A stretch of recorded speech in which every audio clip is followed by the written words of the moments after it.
A significant session as policymakers, experts and academics are looking at ways to accelerate industrialization and infrastructure development in the SADC region.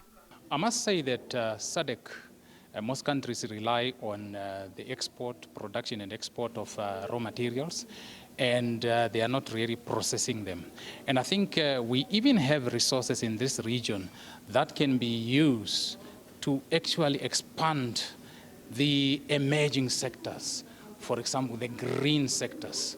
So even when we talk about in industries such as automotive, where we are now talking about moving away from internal combustible engine to electric vehicle, we have the resources, but we are not moving faster on that. We need to move faster on that so that we'll be able to industrialize our economies and move away from the production and export of raw materials.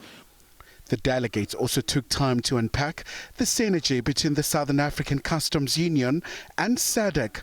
They want this instrument to be used to integrate the region, alleviate poverty, create jobs and have thriving economies. Basically, what we have seen the AU setting the agenda of industrialization. Then we'll go down, you go to SADC. We've seen SADC setting that industrialization agenda. But for quite a long time, we haven't seen SACU as the 5 member states setting that agenda in its plan. Of course, there's been this idea of reimagination of SACU, which we have, the head of states have embraced. But I think the most critical and crucial area is how do we make that to be a practical thing that happens on the ground. Also, it comes just after we concluded our SADC Industrialization Week, where we discussed various ways of industrializing, in particular leveraging our mineral resources.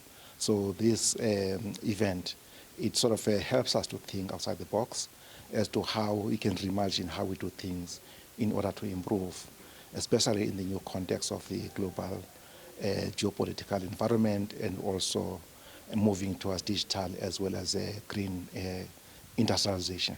The reimagining of SACU is designed or intended to move it from just being a customs union entity to a sort of a developmental institution that will drive economic development in all of the countries that make up the union.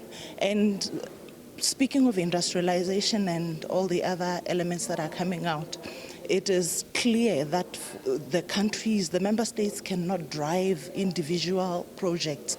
There's need for cohesion and synergy. The University of Johannesburg, which is hosting, alongside the National School of Government, says it's critical to ensure that policymakers are well empowered.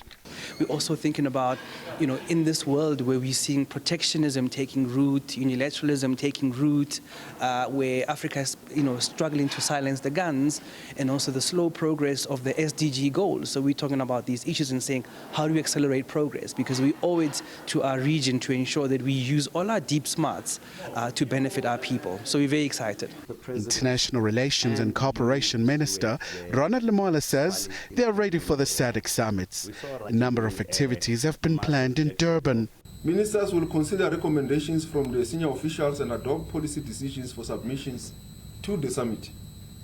Key issues include industrialization, infrastructure, regional trade, food security, health, peace and security, regional financing and institutional reforms.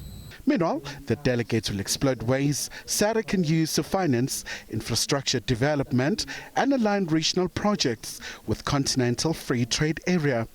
Khayelihle Khumalo, SABC News, Johannesburg.